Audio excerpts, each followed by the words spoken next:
Hey guys, it's Necromus here. Today's video is about a game I was very excited for when it was initially announced, but quickly became disappointed when it actually launched.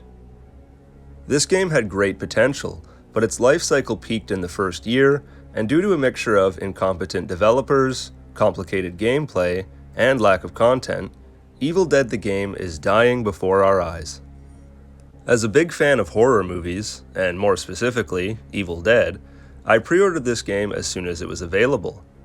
I love Dead by Daylight, and the premise of these asymmetrical horror multiplayer games is a lot of fun, if done right. I didn't get to actually play Evil Dead the game until about a year after launch, despite pre-ordering. There were a minority of players suffering from an infinite loading screen issue, no matter how many times I tried to play a match, no matter what mode, with friends, without, etc. It would freeze on the loading screen before crashing the game or canceling the match. I brought this to the developer, Saber Interactive's attention, but they weren't any help. They tried to give basic troubleshooting advice, and after a bit of back and forth, they ended up blaming the problem on my internet, despite all other online games working perfectly on my internet, and this being a problem for people in different countries with different providers from me, it obviously wasn't that. My friends with the same issue also had no luck with Saber's support. Saber refused to refund me and eventually stopped responding to my support ticket altogether. I was so frustrated with this game and not being able to actually play anything aside from the single-player missions, so I gave up. It wasn't until a year later when a friend who also suffered from the same problem told me they tried to play randomly and it worked. So sure enough, it did. Somewhere along the line, Saber fixed the issue and kept it quiet, as there was no mention of it from patch notes that I could find. So before I even got to play the game, I had a sour taste in my mouth. But finally, I got to play it. As for the game itself, the survivor mode is fun enough, giving you different objectives to defeat the Deadite player, lots of enemies to kill, and lots of different weapons to choose from. You can actually fight back in this game and defeat the killer.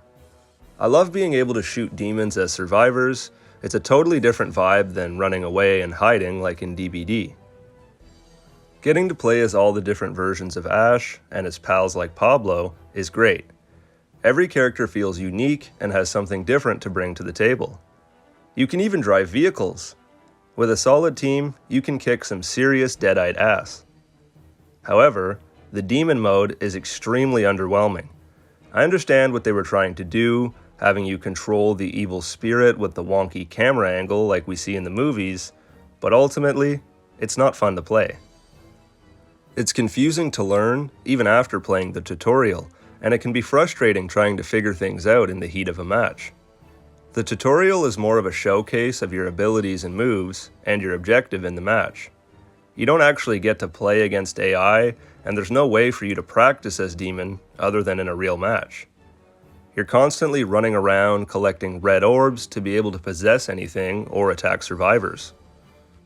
You can possess demon units, set traps, possess cars, trees, and even survivors, and eventually the boss character you picked.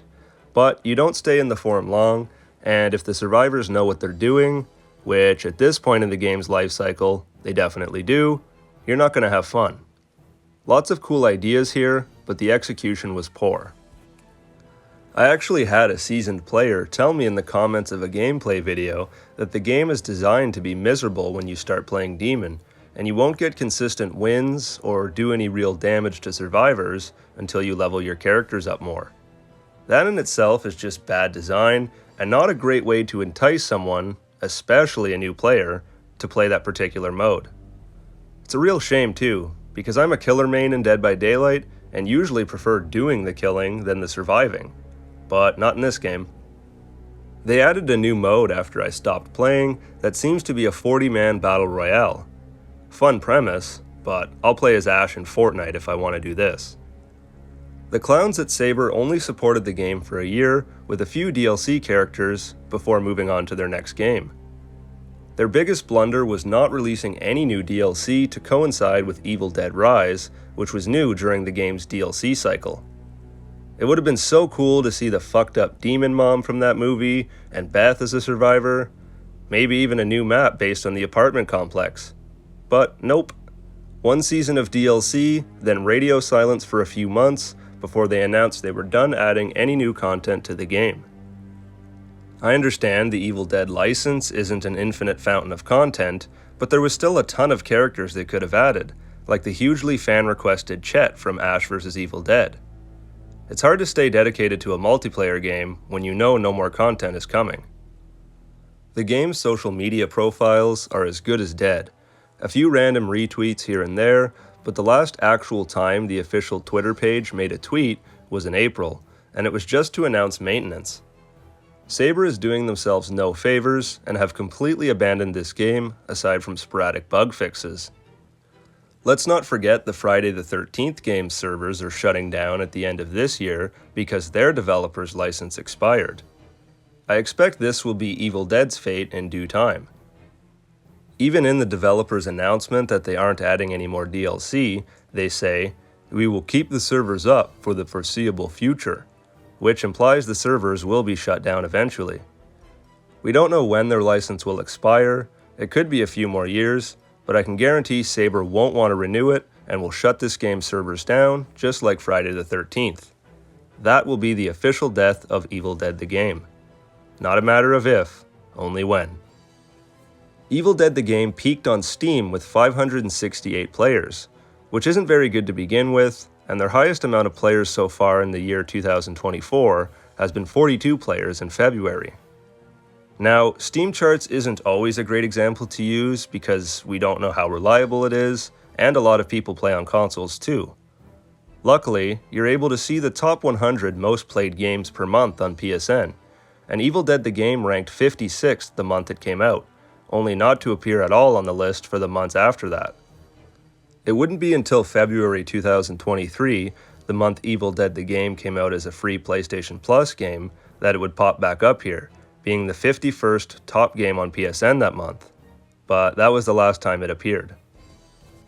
So, the game doesn't seem to sustain the player base it draws in, even after handing out the game for free. It's not casual friendly, and really, only fans of the movies would be playing this game still, people who probably have many hours in the game. So it definitely wouldn't be easy for new people to get into it. It's a shame, because I really had high expectations for this game. It has some really well done maps, the character models are beautiful, hearing all of the characters' voice lines as you play a match is immersive, and finding references to the Evil Dead movies is a lot of fun. So in that sense, this game really is a love letter for Evil Dead fans. I think there is some good stuff here, it just could have been handled so much better, because it had potential to be an awesome game. Let's just move on already, and somebody get working on a Fistful of Boomstick remaster. I'd play the shit out of that. What do you think about Evil Dead the game and its downfall? Let me know.